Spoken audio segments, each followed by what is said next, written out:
Antsodzay amin'ny MBS, potehana ny mpandraraha malagasy ho fanandratana ny vahiny.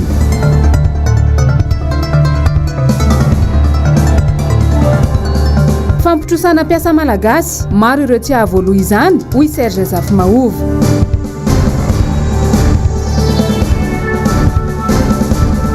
Raha berija, manainy ny reniny, mangataka fahafahana vonjimaiky. Manambola tsara atsika jiaby izay manaraka ny fahitalavitra MBS amin'ity matonaly ity. Niany Robia fa 4 ny volana Aogositra taona 2024. Tonga soa eto amin'ny fotoana ny vaovao, manano karibo amintsika jiaby ny tenako anaraka izany vaovao izany hatramin'ny farany. Andesintsika manomboka ny vaovao tahaka ny mahazatra aloha ny tatitry ny antotanisany coronavirus eto Madagasikara, voaray tao anatin'ny 4 ora farany. Noro fitiavana no mitatitra an'izay eo amin'ny rindratsary ny hetahiriniana ranariny. Ny ampy 7 indray ny tranga vaovao coronavirus eto Madagasikara, androany Alarobia 4 Aogositra 2024, tamin'ny fitiliana 7 tamin'ny fitiliana PCR ary 7 kosa tamin'ny alalan'ny fitiliana gène expert. Mitotaly 4,5 sy 4,000 ny fitambaran'ny olona voa eto amintsika, antotanisa avy any anivon'ny CCO Ivato androany tolakandro.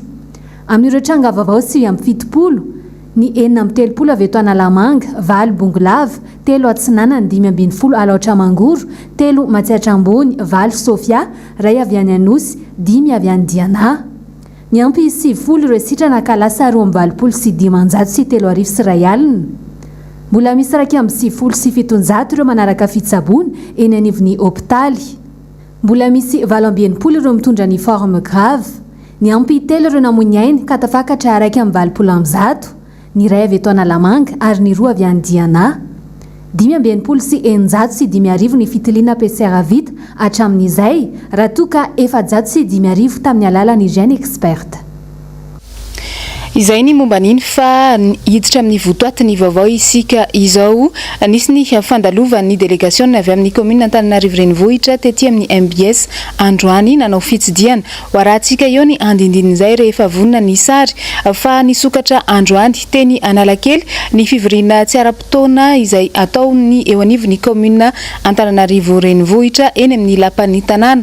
Isan'ny nodiniana tamin'izany moa ny fahefana ananan'ny ben'ny tanàna. Teny an-toerana ary mitatitra izay vaovao izay androany Mirado Benjamina sy Andra Kotomalala. Noararotin'ireo mpanolotsaina munisipaly tamin'ity feonan'ity ny namerina ny fomba fiasa sy ny lalàna mifeno fitantanana eo anivon'ny commune Antananarivo renivohitra. Tsy nitsitsy ireo mpanolotsaina mikasika ny tsy fanajana ny rafitra ataon'ny ben'ny tanàna. Nokian'ireo mpanolotsaina ohatra ny fanapahan-kevitra irery no raisin'ny ben'ny tanàna amin'ny fanapahana ireo fifanarahana izay nataon'ny ben'ny tanàna voafidimbahoaka teo aloha.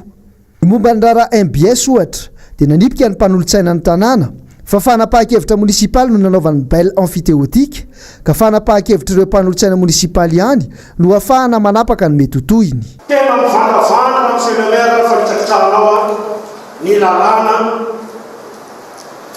fanitsakitrahanao an'ity conseil municipal ity ara izay voatondra lalàna sy ny artikla mifanaraka amin'izany. Izahay ny eto dia mazava tsara hoe état délibérant. Ianareo maire dia ianao chef organe exécutif, organe plutôt exécutif.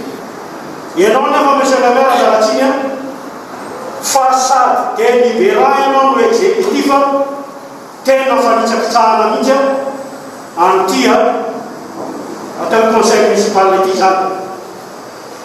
Monsieur le maire, zay dia teny au carré mba ho hajaina ny principe de parallélisme de forme. Ka zay tapahana tamin'ny délibération dia délibération ihany no mamafa an'izany. Monsieur le maire, fantanao tina antongavanao anatin'ilay izy rehefa tena lanatsika resaka ka anakiraitsika zafady indrindra ataoko miazakazaka be amin'ny resakazaka any MBS raha misy piasa 100 ampitombohy 5 ny famille ao anatin'izany zany vahoaka be ao anatin'izany tsy nahazo neritreretina ve no mety fahoriana ateraka zany rehetrarehetra zany hoy aho hoe entre chose il faut considérer la fin ve fa mieritreritra ny redoublement ianao a monsieur le maire izay moa dia mieritreritra i retour ihany koa zay mahery voanjomanga oany fitenena ny ziriziry moa ny be ny tanàna ny amin'ny hoe tsy nahavoalo ofa ny MBS nodiny tsy hita ny voina nanjoty orinasy ity tamin'ny 2009 nandritra ny fanonganam-panjakana mety nahatao taloha zay tsy tadidina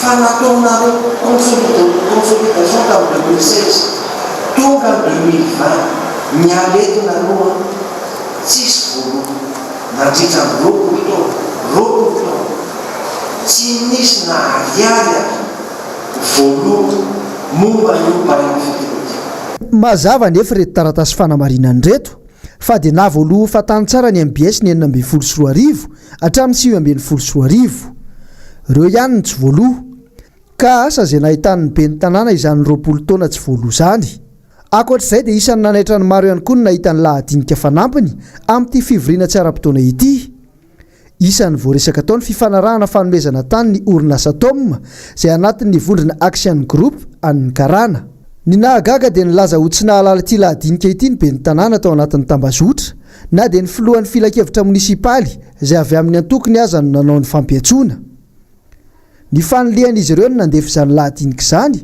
satria ny hita dia maro ireo tsy makasitraka ny tetikasa fanalana mpandraraha malagasy amin'ny taniny satria omena ny vahiny Tiana ho fantatra manahoana mikasika ilay taona izay namanina ho ahy omaly fa tsy miditra ao anatin'ny lahadinika nefa nahazonay convocation officielle raha tsy ianao nanao azy mangataka na ohatra hoe nisy mpamolitsaina atsasamanina mahery nanao izay fangatana izay ampiditra azy ao anaty délibération manila azy arapiseho mananay taratasy na misy ny fangatana avy amin'ny représentant etatsika dia amoaka n'izay taratasy izay fa mila mazava amintsika rehetra hoe fa maninona no misy lahadinika lazay ny be tanàna fa tsy fantany nefa tonga hodiny atsika mpamolitsaina ny tanàna Antananarivo. Misy mpiara-miasa atsika zany sady mamitaka PCS mamlaza hoe exécutif mangataka tsy nandalo ny exécutif tsy nandalo tadinamiko olona anankiroa no mandefa aloha PCS rehefa azafadinika secrétaire général sy ny tena rehefa vity zay alefa atao misy ny laza tatia ny exécutif tsy zay miaka hoe efa niteniny PCM aneny PCM misy ny laza hoe efa niteny be ny tanàna ka io mbola misy fanadadina etika fa mino rehefa mifampiresaka izay PCM fa misy sanction mavesatra mihitsy satria na IPCM na iza dia tena tsy malala hoe fahoana inan'olozeny. Lafim-baovao hafa kosa dia nanatona mpahay toe-karena iray ny ekipan'ny MBS androany tamin'izany no nanehoan'izy ireo ny heviny mahakasika ny sedra izay mianjady amin'ny orinasa malagasy ankehitriny. Nomena Andriamana Misata no mitatitra n'izay vaovao izay eo amin'ny sariny Tahiriny Anaranariny iriny. Mbola sedra goavana no atrehan'ny orinasa malagasy ao anatin'izao amenara-pahasalamana izao. Etsy andaniny fantiantoka ny ainan'izy ireo amin'ny tsy fihodonan'ny orinasa. Etsy ankilany kosa nefa misy ireo orinasa ireo hiaran'ny atsunjay ka atao izay fomba rehetra anakatonana azy. Anisan'izany ny triple ECB Oririka, ny Asama ary ny NBS Sanosy-Patrana. Lahara-pahamena tokoa ve izany amin'izao vanim-potoana ny amenara-pahasalamana izao? Ary tsika ary mbola ao anatin'ny amena ara-pahasalamana, ao anatin'ny état d'urgence sanitaire. Ao anatin'izay ngamba ny priorité aloha dia fiarovana ny resaka asa satria efa BDP zao ny orinasa malagasy efa enina amin'ny 70 isanjato 46% an'ilay orinasa ny tena BDP amin'io manko le orinasa éligible aty amin'le impôt synthétique zany hoe le orinasa kely malagasy zany raha tsorona zany ny resaka de ny tokony priorité aloha zao lalàna ane lalàna foana na inona fipetraky le lalàna aleo aloha erovana aloha ny asan'le mpiasa zay aloha zany amiko le principe hoe de rehefa avy eo any rindrina any rehefa ataontsika hoe any amin'ny taona 2021 afaka am'izay atao am'izay le zay assainissement everiny hoe par rapport am'izay hoe famarinana le izy koa tsy maintsy manaraka famarinana ara-panjakana araky ny lalàna velona zany eto amin'ny tsantsy ny fanjakana zay le hoe ara-pamarinana resahako fa manao an'le izy ianao anatina crise sociale goavana ny olona very asa ary efa tsy fidiny nefa ianao ao anatin'izay ianao milaza fa manao assainissement mahavariana ihany zany zay zavatra zay ninina zany ataontsika hoe atsona na tsy atsona le izy anie tsy ohatran'izay tsony no fipetrany amin'ity resaka olana ara-pahasalamany ity hoe tsy resaka diso ve sao tsy diso mbola tsy any aloha ny resaka fa ny resaka zao aloha erovana aloha ny orinasa zay ahafahana miaro reo mpiasa malagasy. Naneo ny heviny ihany koa ny mpahay toe-karena Serge Zafy Mahova mahakasika ireo fahasahiranana izay mahazo ny mpiasa malagasy ankehitriny vokatry izao valanaretina izao. Mbola nomen'Andriamana Misata ihany no mitatitra izay vaovao izay eo amin'ny sariny tahiriny anaranariny. Misy ny fampindramam-bola izay apetraky ny fanjakana malagasy ho fanampian'ireo mpiasa malagasy any amin'ny sehatra tsy miankina. Maro anefa ireo nitsipaka ary mitaky ny hanomezana izany tsy misy arakaraka. Misy kosa anefa ireo tereny tsy fisina dia voaterina indray ihany. Ny orinasa lehibe ne aleo azava hitantsika tsara zany zao fa namoaka fanampiana goavana be ny Union Européenne anampiana ny orinasa Européenne. Fanjakana frantsay koa namoaka fanampiana goavana be. Fanjakana malagasy ane hatreto aloha mbola tsy nanampy ny orinasa malagasy fa au contraire ary nampitrosaina ny mpiasa malagasy. Za milaza aminareo fa reo mpiasa BDB ampitrosainareo BDB andreo tsy afaka amerina ny trosa ny rapitso satria ny olana ane anatin'ity crise famehana ara-pahasalamany ity ne mbola tsy vita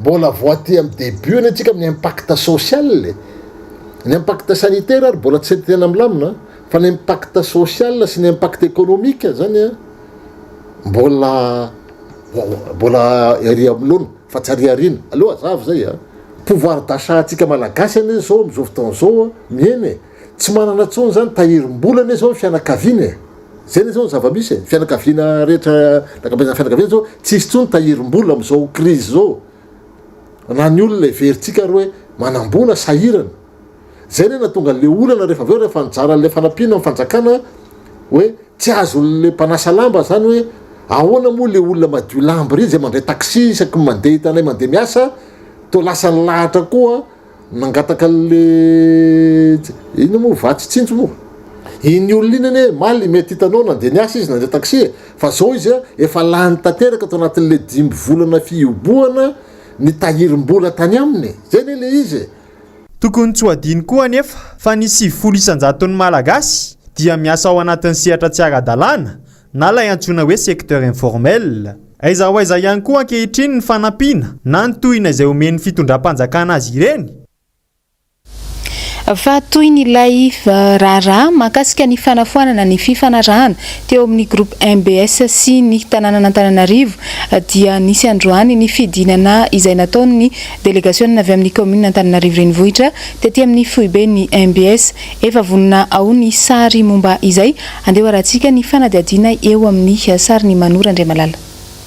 Vokatry ny fanonganam-panjakana tamin'ny taona 2024 izao sisa ny fotodrafitrasa teto amin'ny MBS.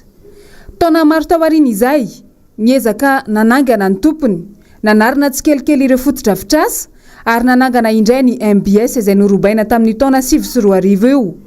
Rehefa nahita izany ny tompona ndraiky mpanjakana ankehitriny dia mitady hevitra izy ireo ny akana izany. Tamin'ny 3 ora latsaka 10 minitra no nigadona teto Anosipatrana tetỳ amin'ny foibe misy ny MBS ny délégation avy amin'ny commune Antananarivo renivohitra androany. Antondian'izy ireo anao fitsidiana ny toerana misy ny MBS sy hijery ireo fotodrafitrasa ato nizotra tamin'ny mpilaminana aloha ny fiaonana tany am-boalohany. Tonga teto namoaka ny taratasy nanome alalana ry zareo anao an'le vizity dia niraisina ankitsipo ary na noentina ny taritina ny jery an'ireo fotodrafitrasa rehetrarehetra na ny potika na ny mbola mijoro.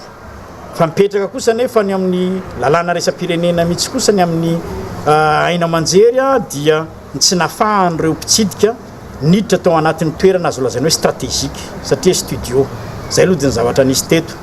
Fa somary nanahirana kely any nefa taty am-piafarany io le hoe sotro ranona lika farany angamba vao misy ventiny fa somary nisy feo somary niakatra ihany teo kanefa monezanana lamina satria asany natao teto fitsidiana ny natao dia samy mandray ny andraikitra manandrify azy ny rotonta na ny tsidiana na ny mpitsidika. Raha tsy ahifina ny voarakitry ny fifanarahana tsy mitombona ny vaovao inina elo momba ny tsy fahaloavan'ny MBS anio fanontany tamin'ny commune. Tsy marina ihany koa ny filazana fa olona iray ihany ny nanao ny fifanarahana tamin'izany fotoana. Navoarainy taratasy ny taty amin'ny MBS tamin'ny fahavolon'ny volana Aogositra. Nilazana n'izay fanesorana azy ary nanomezana azy ny fepitoana enim-bolana ahafahana miala amin'izay toerana izay. Taty aoriana moa zany dia nisy ny fampiatsoana nataony ben'ny tanàna. Izay somary efa nametrahana fanontaniana ihany hoe efa nandeha mialoha le taratasy fa dia misy ny fampiaonana kanefa moa mba hisiny le hoe mba hisiny mangarahara ao anatin'izay fampiatsoana izay dia nanantona tany izahay mba hiaino ny tena votoatiny sy ny antony mahatonga an'izay fandroahana zay. Mazava moa ny teny tao fa dia sokajina ho tsy mpandoha fatrano na ho fatany ny MBS ary ny fototra faharoa dia hoe ilain'ny commune ny tany ka tsy maintsy esorina. Raha miditra ao anatin'izany fanarahana zany dia misy ireo clause ataoko amin'ny teny vahiny mahakasika ny hoe manahoana ny fomba fandoavana ny hofantany. Tianay mariana eto fa tsy nisy fotoana mihitsy tsy nandoavany MBS ny hofantany raha tsy teo anelanela nisy 7 sy 9 zay raha tsy ahivina dia niarantsika malala fa dia potika tanteraka ity toerana ity ka tsy nafahany MBS nanao ny asa tokony nataony tamin'izany toerana izany.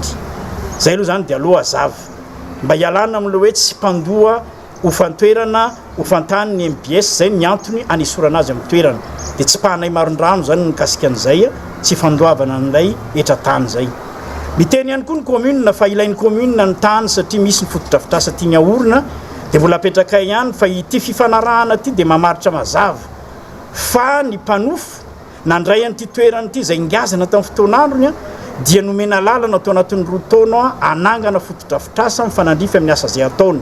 Izany hoe nisy fampiasam-bola nataony orinasa tamin'ity toerana ity tany am-piandohana dia mbola teo ihany koa le lazaiko teo le fepitoana hoe 2009-2016 potika tanteraka ity toerana ity angamba tsy anjarako tsony mamerina hoe inona ny antony nisiny fa ny tantara-pirenena no nisiny zany rehetrarehetra zany. Taty orina rehefa naverina indray nandray n'ity toerana ity ny MBS dia niarahana nahita teo satria nanao fitsidiana tatya ny mpiasan'ny commune dia nahita fa tsy toerana angazana na dia eo ara fa mbola misy an'ireo fotodrafitrasa zay mbola potika mbola tsy tafarina hatramin'izao dia nisy any niezaka nataony orinasa nafahana nanarina n'izay ampahany tamin'ny fotodrafitrasa ka nafahany MBS nampandeha indray ny asa zay sahaniny amin'ny alalan'ny fanaovana gazety sy ny televiziona ary ny radio. Izany dia manamarika fa misy ny fampiasam-bola na ny investissement nataony orinasa ka raha izay sécurité des investissements zay no jerenao anatin'ity fifanarahana ity dia zay ny mahatonga anay miteny hoe mbola manana lalana ary voafaritry ny lalàna ahafahana miady mikasika ny mbola hijanona ny MBS amin'ny toerana araka n'ity fifanarahana ity zay. Izay nefa dia tsy miala tamin'ny taratasy fifanarahana zay nisy teo amin'ny MBS sy ny tompon'andraikitry ny commune tamin'ny fotoan'androny zay tiana ho mariana eto fa tsy araka ny hevitra tiana ely ny amin'ny hoe Andriamatora Valomanana ben'ny tanàna ny Antananarivo tamin'ny fotoan'androny no manao sonia amin'ny Ravalomanana lehibe ny orinasa MBS. Fa eto ambanimasonay izy azonareo alaina sara rehefa avy eo ny fanarahana nisy tamin'izay fa dia mazava fa Andriamatora Valomanana ben'ny tanàna feno fahefana mera azy no manao sonia amin'ny anaran'ny commune urbaine ny Antananarivo rehefa nahazo ny fanapa-kevitra munisipaly nafahana nanao an'izany fifanarahana izany zay voafaritra ao anatin'ny lalàna. itsy andaniny kosa dia solotena voatendry avy any amin'ny orinasa MBS tsy mampaninina mihitsy milaza ny anarany eto satria olona voasoratra ato zay andriamatoa Ivan Randria Sandratry ny ondy ka aoka angambany tsy atao tsony le filazana fa olona anankiray ihany no nanao soni na ny amin'ny anaran'ny commune na amin'ny anaran'ny MPS mazava angamba alohany amin'izay dikan'izay ara-dalàna ty fifanarahany ty sy ireo andininy pitsopitsony maromaro voafaritry ny lalàna mikasika an'izany antsoina hoe bail amphithéotique tsy emitra amin'izay dingana rehetra azo ny atao ny groupe MBS manoloana izao raharaha izao fa hitaky araka ny lalàna sy ny zo omeny izay voarakitra ao anatin'ny fifanarahana azy miaro ny zonga mba ilazana an'izy hoe tsy ady fa dia hiezaky niaro ny zo ny orinasa hatramin'ny farany izahay ary tsy amorona ny tsy misy fa iainga avy amin'ny fifanarahana izay araka ny lazaiko teo sady manan-kery no ara-dalàna fa dia anjarany izay manana eritreritra anesitranay eto no mahita an'izay hoe aizany lalana tokony hafahany manatanteraka an'izay koa satria fanapahan-kevitra samirery no noraisiny be ny tanàna naina ndretsy toaina nanafoana ilay bay amphithéotique misy eo amin'ny MBS sy ny commune dia miandry ny fanapahan-kevitra ho raisin'ny mpanolotsain'ny tanàna izany ny mpitantana ny MBS ankehitriny ny amin'izay zavatra zay moa nataoko hoe andraikiny satria raha nanao soniany ty fifanarahana ty tamin'ny fotoanandro ny be ny tanàna dia nandray ny andraikiny voafaritry ny lalàna satria tsy zany ampianatra ny olona amin'ny andraikitry ny be ny tanàna zany fiarahantsika malala fa ny be ny tanàna dia mpanatanteraka ny fanapahan-kevitra munisipaly ary ny fanaovana soniany ty fifanarahana ty tamin'ny fotoanandrony dia nanaraka an'izay satria dia nisy fanapahan-kevitra munisipaly ato natany amin'ny taona 2000 mbola namafisina tamin'ny 1920 nafanana navao indray ny fifanarahana ka raha iroso amin'izay moa ny be ny tanàna ankehitriny dia za mino fa fantany ny lalana tsy maintsy ho arahana ka raha ohatra moa misy ny fitondrana an'izany eo anivon'ny filan-kevitra dia ny eo anivon'ny filan-kevitra indray no mahita ny tokony atao manoloana an'izay zavatra rehetrarehetra zay isan'ny nanontaniany ny mpanao gazety tamin'ny tompona andraikitry ny MBS teto androany hoe hitarika olona hidina an-dalambe ary ve ny MBS maloana izao raharaha izao hatramin'izao aloha zay dia mbola miezaka ny tsy mamadika nyty resaky tio resaka politika ka hoe ho isiny zany hoe fidinana an-dalambe satria tombotsoan'ny orinasa zoan'ny orinasa ao anatina fifanarana mazava izay fantatray fa mbola maro ny lalana azo ale misy ny lafin'ny fitsarana raha ohatra ka ilaina ny tsy maintsy atongavana amin'izany dia angambany zay nga maloha no mbola lalana hoentina mahana ny olana hatramin'izao tsy ny groupe MBS irery moa no tratrany izao antsojay izao fa no ny fanapahan-kevitry ny be ny tanàna vaovao dia mpandraharaha malagasy hafa izay nifanaraka tamin'ny tanàna n'Antananarivo ihany koa no roahana iala amin'ny tany ny commune amin'izao tsy afaka hampiasa volan-kalalahana ny mpandraharaha malagasy satria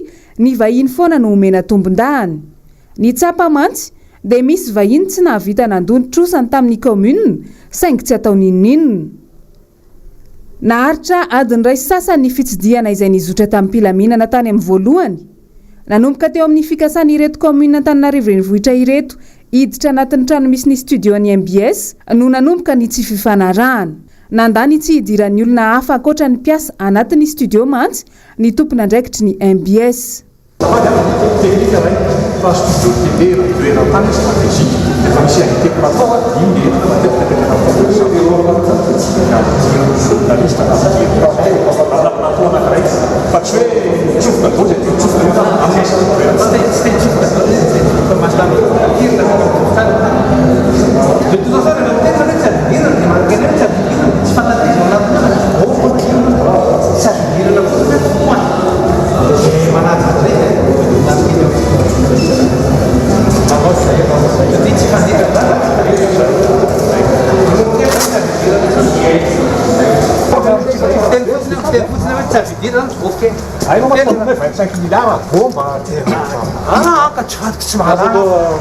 tsy malala zavatra mamina tsara le asa nataontsika teto angamba mba samahany fa tsy mifampihekipitsika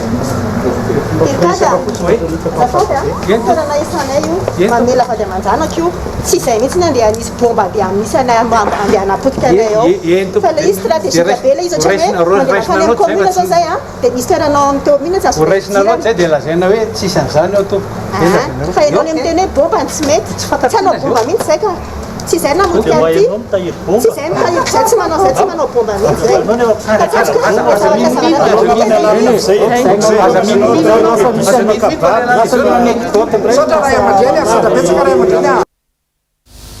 dia mbola hoarantsika moa zany ny toy nyity tantara ity sy ny fivoarana izany raharaha izany fa ikoragna lafim-baovao hafantsika anatin'ity fanadadiana manaraka ity manoloana ny fanapahan-kevitra izay noraisin'ny fitondram-panjakana nanomboka tamin'ny alahady lasa teo dia mpanao politika raiky no naneho ny heviny androany isan'ny notsindrindry ny fanabeazana sy ny sosialim-bahoaka. Germain Omenjanahary no mitatitra izay vaovao izay amintsika eo amin'ny sariny tahiriny aina ranariny.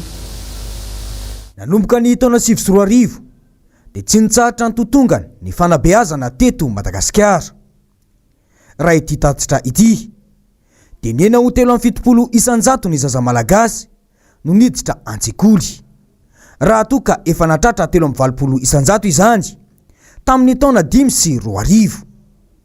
Raha ntarehimarika azo hatrany dia mahery ny fitoetsy no niala an-tsekoly ny zaza malagasy nanomboka tamin'ny taona 2024 io. Atreto anefa dia mbola miaina ao anatin'ny andrakandrana ny fitondrana amin'ny fandraisana fanapahan-kevitra momba ny fanabeazana eto amintsika. Ity filoham-pirenena ity ihany no mahavita an'izany ary ity fitondrana ity ihany mahavita an'izany hoe tamin'ny herintaona hitantsika ny fuite de sujet tamin'ny baka zao ndray sujet samihafa ndray ampianarana zanaka malagasy. Andriamanitro rehefa mba tsy vita re aleo ajanona fa tena aza mampiana-dratsy ny taranakitsika fa ireo ni no avitsika ireo ny afaratsika ka raha ireo zay taniketsatsika ireo no atao zavatra ohatran'izao tsy mety hoe inona ny sujet ary dia inona ny sujet aty dia inona sujet aty ifanavakavaka eto zany tsika. Ankoatra izay fanabeazana izay dia nambarany ity mpanao politika ety ihany koa fa misedra olana ny vahoaka malagasy eo amin'ny fiainana andavanandro. Tsy mitsahatra miakatra ny vidim-piainana, mihasarotra ny fiainana, ka zara raha misakafo ny isan-tokantrano. Androany dia nisy ny fizarana fanomezana nataony ho an'ireo tena sahirana tsy misy pia teny Ambomanarina. Nomenay ny zay kely ampelantananay zay anananay ho any hafa fa kosa ny safidy olona tsy isaky ny fokotany zay raika amin'ny telopolo ny fokotany eto Ambomanarina nakanay olona tsirairay tsororo ny satria zahay tsy mpitondra tsy manana fahefana fa le anniversaire kosa zay tokony ho nataonay sakafo navadikinay zavatra ho anampinay ny hafa. Lafim-baovao hafa dia mbola tsy misy toy ny raharaha mahakasika ny fanagadrana any Berija hatramin'ny izao. Raha tsika tao anatin'ity fanadadiana ity ny mahakasika an'izay raharaha izay nory fitiavana sy tahiriny ana ranariny. 3 volana izay no niainan'ny mangidy sy ny fahoriana tany Amponja Berija ilay mpitarika fikambanana. 3 volana narary tany Amponja tsy nisitraka ny fitsaboana tokony atao aminy hatramin'izao. Manany ainy ny reniny. Ny farany volana Jolay teo no nahazo ny taratasy avy any amin'ny dokotera ny reny Berija izay milaza fa mbola tsy salama izy ka tokony tsaboina. Le foto-drafitrasany zany no mahatonga an'izay. Tsy afaka manao fitsaboana tena ara-dalàna satria ny vonto manko le tariny sy ny lohany nandeha rano sofiny lasa marenina izao dia misy zavatra mihamarary azy any anaty lohany. Zany aretina zany tokony ho jerena zany amin'ny scanner nefa zany tsy misy any amin'ny fonja ary izy zany fanina matetika zany izy sady manao palpitation be. Mangataka ny jerena fanjakana akaiky momba ity raharaha ity ny reniny Berija. Dia mitodika manokana aminao koa monsieur le président fanehoan-kevitra ve no anapotehana ny fiainan-janako manontolo moa ve mbola tsy ampy ve zay 3 volana aretany zanako fijaliana fahoriana fanentenana zay ve ka mbola tsy anomezana azy ndray fafana vonjomaika na LP dia mba sarotra tena sarotra be ho anao ve monsieur le président mba miangavy anao ny anome fafana vonjomaika anjanako mba hafahany zaho reny mitsabo azy ara-dalàna sy manara-maso ny fahasalamany. Raha tsy ivana ny voalohan'ny volana Jona no samborina i Berija ary nadoboka Amponja avy hatrany. Efa nisy hatrany ny fangatany fianakaviana fahafana vonjomaika ny 12 Aogositra teo ny fanondroany saingy nolavina hatrany izany. mangataka ny jereny Amnesty International akaiky ity raharaha ity ihany koa ny reniny Beritsa. Fa mbola mitohy ny fanadihadina momba ny fahavakisany fonja tany Farafangana. Efatra amin'ireo gadra moa no mbola tsaboina any amin'ny hopitaly amin'izao, 20 kosa ireo mbola karohana mitondra fanazavana momba izay ihany koa ary nanao ny fanamariana ny avy amin'ny fiarahamonim-pirenena. Miradora Benjamina sy Andra Kotomalala no mitatitra n'izay vaovao izay. Tsy tokony sokajiana ho meloka avokoa ny olona any ampigadrana satria dia maro amin'izy ireo no tsy mbola voatsara akory. Raha ny fifanarahana iraisam-pirenena dia manana zo ihany koa ny olona voafonja. Tsy amela irery ity raha tany Farafangana ity ny monde justice fa anokatra fanadihadiana lalina. Idinany ny monde justice rehefa misy ny fanalefa iraka izay tsy azo ekeny reny zavatra ireny fa fanjakan'ny barono misy eto, fanjakan'ny jola no mipetraka eto amin'ny firenena, mitifitra mampigadra olona tsy tokony higadra ny gadrainao. Le izy inge tsotra reny tenin'ny député tany reny mazava be reny hoe nampangalatra koa ara dia gadrainy zalahy dia amatona ny apetrany ao dia tsy avoakany ao fa atazominy fonao. Io zany metimety amin'io fijeriko azy dia atao amin'le fomba hoe ny vahoaka ny avela hitsara fa tsy ry zareo tompom-pahifan'ireo fa ny vahoaka no mitsara dia amin'izay ny vahoaka miaro an'le olona nangalatra koray ve izy dia tazominao ampondra tsy tsarainao amatonany fa tsaratsara ny vahoaka no mitsara dia miaro an'le voafonja fa ry zareo be vola moa amin'izany tsy isy dikany lalàna. Hitanao reny niseo nataon'ny DG ny communication reny betsaka ny ohatra amin'ireny fa tsy ray marina zany aleo iverina amin'ny vahoaka ny fahefana. Eo amin'ny tontolon'ny politika dia nisokatra nanomboka androany folakandro teo ny fivoriana tsy ara-potoana ho an'ny parlementaire eto Madagasikara. Eny Ivatimono anatanterahana izany ho an'ny mpikambana eo anivon'ny antenimieram-pirenena. Nisy ny fanadihadiana sy ny angom-baovao izay nataony Germaine Menjanahary sy Tahiriny Aina Ranarynirina momba izay. Nandritra ny tatitry ny filan-kevitry ny minisitra izay natao tamin'ny alakamisy 20 ny volana Aogositra 2024 no nahafantarana fa isy ny fivoriana tsy ara-potoana izay ho ataon'ireo fahefana mpanao lalàna eto amintsika dia ny antenimieram-pirenena sy ny antenimieran-doolona. Atreto dia mbola tsy misy fiovana ny toerana ho an'ny fivoriana azony be sy ny maro atreny ho an'ny antenimieram-pirenena fa eny amin'ny CCI Vato Atrandry. Raha ny fantatra moa dia isan'ny antony ny fanajana ny fepetra ara-pahasalamana amin'izao ady ho an'ny tsy mikaretina coronavirus izao. Nanomboka an'io tamin'ny 3 teo ny fotoana ho an'ireo solombavambahoaka saingy tsikaritra kosa ny tsy fanajana io ora io tahaka ny mazatra isaky ny fivorian'ny antenimiera. Notsindrin'ny filohan'ny antenimieram-pirenena fa manana ny lanjany ity androm-panjakana ity eto amin'ny firenena.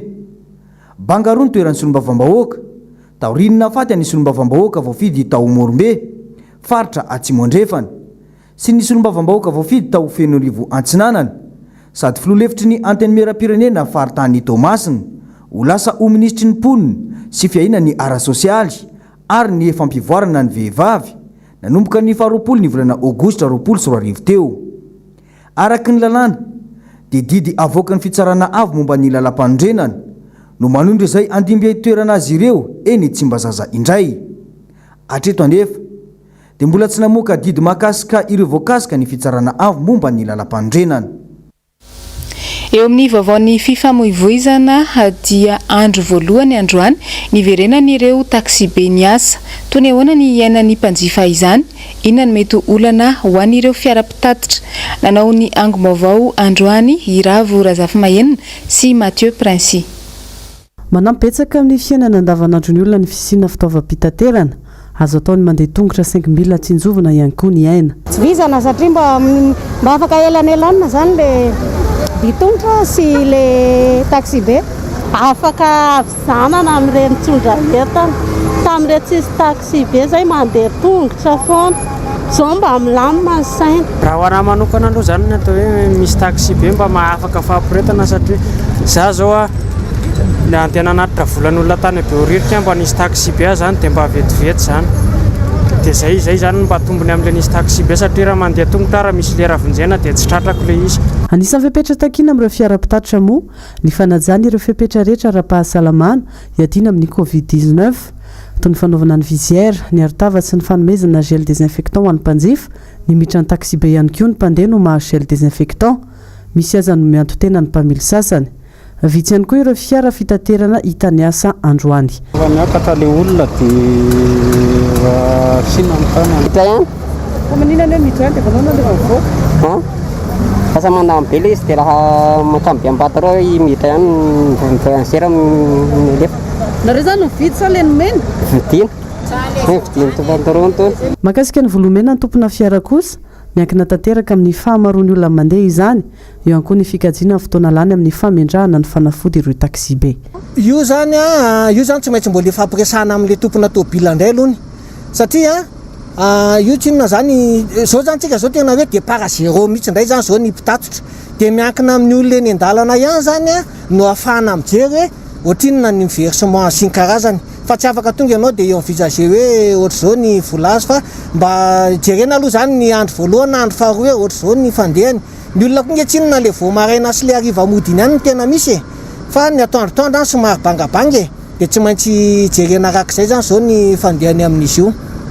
Fialana any an-trano amin'ny 4 maraina dia mifodiana arakaraka ny fisian'ny olona. Raha hoe zany manao le désinfectant frais zao ohatra efa côté le frais le olona dia nefa le izy tsy tratranay raha ohatra hoe zay manao le izy lasa problème be zany na mpiara-miasa na patron. Nandritra ny fidinany fotona atao amin'ny tandro filaminana androany hatramin'ny 7 ora sy sasany maraina manodidina ny 20 teo ireo fiara-pitatra no tratra tsy nanaja fepetra, tsy nisy alohan'ny fanasaziana ny roso tamin'ny fanentanana tokony atao kosa ny teo anivon'ny polisy pirenena. Iresaka fampianarana isika anatin'ity vaovao manaraka ity, ny farana androany ny taom-pianarana 7 sy 20 sy 20 ho an'ny sekoly jiaby manerana ny nosy. Fotoam-pivavahana no nanamariana izany teny amin'ny FJKM Atsimon'ny Mahamasina androany. Nisy ihany koa ny fanolorana fanampiana sy fitrotroanam-bavaka an'ireo mpianatra izay mbola anala fanadinana. Ravirazafy Mahenina sy Mathieu Princy. Tsy afaniala tao anatin'ny fahasahiranana nazy ireo sekoly tsy miankina rehetra ny sekoly FJKM tao anatin'ny 10 volana mahery ny isiany Covid-19 tafiditra ao anatin'ny fankalazana ny faharoa amin'ny 10 taona ny ijorin'ny FJKM nisy ny fanampiana nomeny ireo sekoly trapahasahiranana nisitraka izany ny sonodam-paritany 4 teto Antananarivo nisy ihany koa ny fanomezana fitaovana iarovana amin'ny aretina avy an'ireo mpiara-mobinantoka avy any ivelany. Efa tao anatin'ny 10 volana tsy niasa intsony ny sekoly ary amin'ny sekoly tsy miankina zany sekoly FJKM zany dia mazava ho azy ihany koa fa efa 10 volana zay nefa tsy nandray intsony ny atao hoe fivelomana ireo mpampianatra tao anatin'izany sekoly zany. Eo aloha ny fiangonana izay tsy nanao ambany zavatra mihitsy ny sekoly ny mpampianatra ao anatin'ny sekoly fa dia nanasokajy azy ireny anisan'ny na dia ataontsika hoe tsy tokony ho tenena ireo marefo dia nosokajina ho toy izany satria efa ao anatin'ny fahasahiranana. Tao ihany koa izay fanohanana avy amin'ny departementan'ny sekoly izay nisy sonodam-paritany 2020 aloha hatreto no sitraka nalahatra arakaraka ny amehana kanefa ankehitriny dia hita fa tena amehana daholo dia mangataka amin'ny tompondray ny amin'ireo sonodam-paritany ambo mbola tsy sitraka tamin'ny departementan'ny sekoly ary mangataka tolo-tanana ihany koa ho an'ireo malala-tanana ifanampy sy fanohana amin'ny sekoly FJKM. Mpampianatra teo amin'ny 900 teo no nahazo era Madagasikara afa amin'ny foibe fito sekoly FJKM izay fa raha ny teto Antananarivo manokana dia mpampianatra eo amin'ny 570 nomeny foibe FJKM fa ireto kity sy zavatra zarain'ireto kosa dia mampiasaina any amin'ny sekoly sy ho any amin'ny mpianatra tsirairay avy. Tafiditra ao anatin'ireo sekoly misitraka fanampiana avy amin'ny tetika asa mahay ny sekoly FJKM sy sekoly miankina amin'ny fanjakana hafa ireo zaza manana fahasembanana moa no tena tafiditra ao anatin'izany.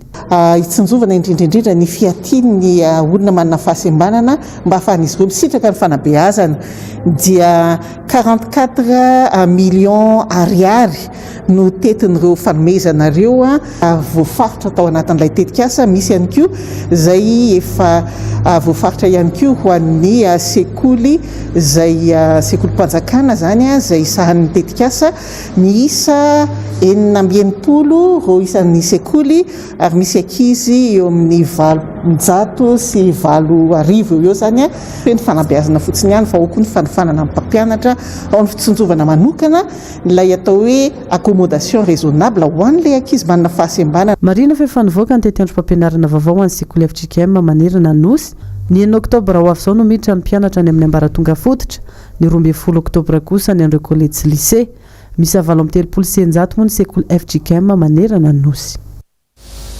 Eo amin'ny vaovao eo amin'ny sehatra iraisam-pirenena dia ny amafy hatrany ny fifandonana teo amin'ny mpitandro ny filaminana sy ny mpanao fihetsiketsehana ao Etazonia amin'izao taorian'ny herisetra izay nataona mpitandro ny filaminana tamina raim-pianakaviana iray tany antoerana fanadihadiana izay nangony ny noro fitiavana sy tahiriny ana ranariny rino. Telo andro taorian'ny fifandonana teo amin'ny mpitandro ny filaminana sy ny vahoaka ao Etazonia mbola mitohy hatrany herisetra ataon'ny polisy fotsy hoditra tao amin'ny tanàna ny Kenosha any antoerana. Herisetra izay nitarika tamina fahafatesan'olona raha tsy aivana dia vokatry ny herisetra nataona mpitandro ny filaminana tamin'ilay lehilahy antsoina hoe Jacob Blake Amerikana mainty hoditra ny alahady teo no nahatonga ny fahatezeram-bahoaka. I Jacob Blake izay voatifitry ny polisy fotsy hoditra ary naratra avy hatrany mbola marary mafy eny anivon'ny hopitaly hatramin'izao. Vao maika nampitombo ny hatezeram-bahoaka ny fisiana olona roa namony ainy vokatry ny tifitra nahazo azy ny aliny talata ifony alarobia. Nandritra ny fifandonana teo amin'ny mpitandro ny filaminana sy ny vahoaka ao antoerana. Olona manodidina ny 200 no nidina an-dalambe ny fanandrina tamin'ireo polisy na dia tao anatin'ny couvre-feu aza. Nisy mitsy ny fandatsana ny bomba mandatsa-dranomaso. Eo amin'izay vaovao iraisam-pirenena izay hatrany dia nandray fepetra ny manam-pahefana ao atsimon'ny La Frantsa vokatry ny fianaky ny coronavirus any amin'ny toeram-pilomanosana iray atao antoerana. Mbola inoro fitiavana trano mitatitra izay eo amin'ny rindra-tsary ny tahiriny ana ranariny rino. C'est la ville balnéaire la plus observée en ce moment par les autorités sanitaires. Nampitombo ny olona voan'ny coronavirus ny fisokafan'ny toeram-pilomanosana atao amin'ny tanàna antsoina hoe captage any atsimon'ny La Frantsa. Vokatry ny fivangongon'ny olona maro tonga milomano ao antoerana. Rehefa nandeha ny fitiliana dia fantatra fa saika voan'ny aretina Covid-19 avokoa ireo mpitsidika sy mpizahatany tonga eto amin'ity toeram-pilomanosana ity. Tao anatin'ny iray andro fotsiny dia voa avokoa ny 300 ireo. Manoloana izay indrindra dia voatery nakatona avokoa mandritra ny 5 andro ny bara sy ny toeram-pisakafoana 17 ao amin'ny captage. De différer leur venue.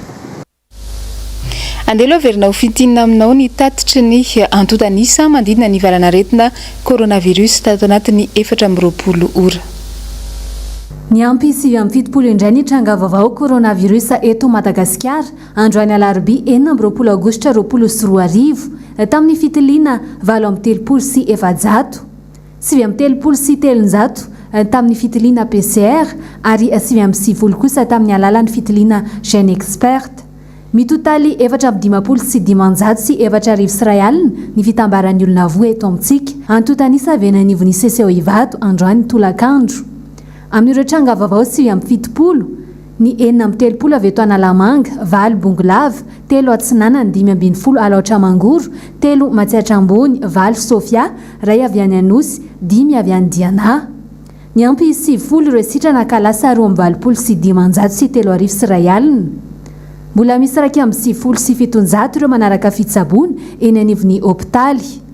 Mbola misy 20 ireo mitondra ny forme grave. Ny ampy 3 ireo namony ainy ka tafakatra 20 ny ray avy eto Analamanga ary ny 2 avy any Diana.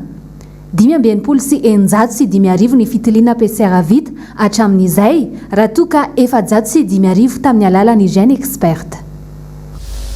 Inany koa no nandesintsika namarana ny vaovao tamin'ity niany ity mankasitraka anao nanaraka izany hatramin'ny farany.